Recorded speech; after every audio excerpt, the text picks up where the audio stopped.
ఆందోళన అసెంబ్లీ నియోజకవర్గం ఎన్నికలు ధనబలానికి ప్రజాబలానికి మధ్య జరుగుతున్నట్లు రాజకీయ పరిశీలకులు భావిస్తున్నారు. మాజీ ఉప ముఖ్యమంత్రి దామోదర రాజనరసింహ కాంగ్రెస్ అభ్యర్థిగా పోటీ చేస్తున్న కారణంగా ఈ సెగ్మెంట్ ప్రతిష్టాత్మకంగా మారింది.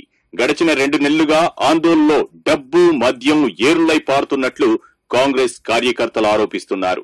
టీఆర్ఎస్ అభ్యర్థిగా క్రాంతి కిరణ్, బీజేపీ తరఫున మాజీ ఎమ్మెల్యే టీఆర్ఎస్ కు రాజీనామా చేసిన బాబు మోహన్ పోటీ చేస్తున్నారు. ఈ నియోజకవర్గంలోని రాయకోట్, మునిపల్లి, వట్పల్లి, రేగోడు, టేక్మాల్, అలాదుర్గ్, జోగిపేట, పుల్కల్ మండలాలు, జోగిపేట మున్సిపాలిటీ పరిధిలో భీకర సమరం జరుగుతున్నది. సోషల్ మీడియాను వాడుకొని టీఆర్ఎస్ శాసనసభ్యుడిగా ఉండిన తనను అప్రతిష్ట పాలు చేశారని క్రాంతి కిరణ్ పై బాబు మోహన్ నిప్పులు చెరుగుతున్నారు. ఆయన ఈ విషయాలను విస్తృతంగా ప్రచారం చేస్తున్నారు. బాబు మోహన్ పై బురద జల్లి ప్రజల్లో అపఖ్యాతి పాలు చేయకపోతే తనకు టీఆర్ఎస్ టికెట్ రాదన్న ఉద్దేశంతో పథకం ప్రకారం క్రాంతి దాదాపు 2 ఏళ్లకు పైగా కథ నడిపినట్లు ఆందోళన ప్రజల్లో చర్చే జరుగుతున్నది. అలాగే అల్లాదుర్గ్, ఆందోళ్, టేక్మాల్, వట్పల్లి తదితర ప్రాంతాల్లో పలువురు బీసీ నాయకులపై అక్రమంగా క్రాంతి కిరణ్ తండ్రి భూమయ్య ఎస్సీ ఎస్టీ అత్యాచారాల నిరోధక చట్టం కింద గతంలో కేసులు బనాయించిన విషయము చర్చకు దారితీస్తోంది. ఇటీవల ప్రభుత్వ ఉద్యోగులను ఉద్దేశించి మాట్లాడుతూ దురుసుగా చేసిన వ్యాఖ్యలు సైతం టీఆర్ఎస్ అభ్యర్థికి ప్రతికూలంగా మారుతున్నాయి. స్థానికులకే ఓటు అనే నినాదానికి కాలం చెల్లిందన్న అభిప్రాయం వివిధ రాజకీయ పార్టీల కార్యకర్తలే అంటున్నారు. లోకల్ కార్డు ఎన్నికల్లో పనికిరాదని వారి అభిప్రాయం.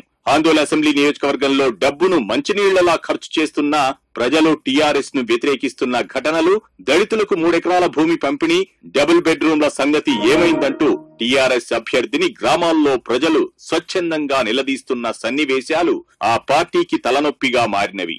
ఈ సమస్యలను దారి మళ్లించే లక్ష్యంతో మాలమాదిగ వంటి అంశాలను టీఆర్ఎస్ అభ్యర్థి తెరపైకి తీసుకొస్తున్నట్లు ఆరోపణలొస్తున్నాయి. కాంగ్రెస్ అభ్యర్థి దామోదర రాజనరసింహ 1989లో తొలిసారి ఆందోళన నుంచి ఎమ్మెల్యేగా ఎన్నికయ్యారు. అప్పటి నుంచి ఇంతవరకు 7 సార్లు పోటీ చేసిన దామోదర రాజనరసింహ 4 సార్లు విజయం సాధించారు. 2007లో విద్యాశాఖ మంత్రిగా పనిచేశారు.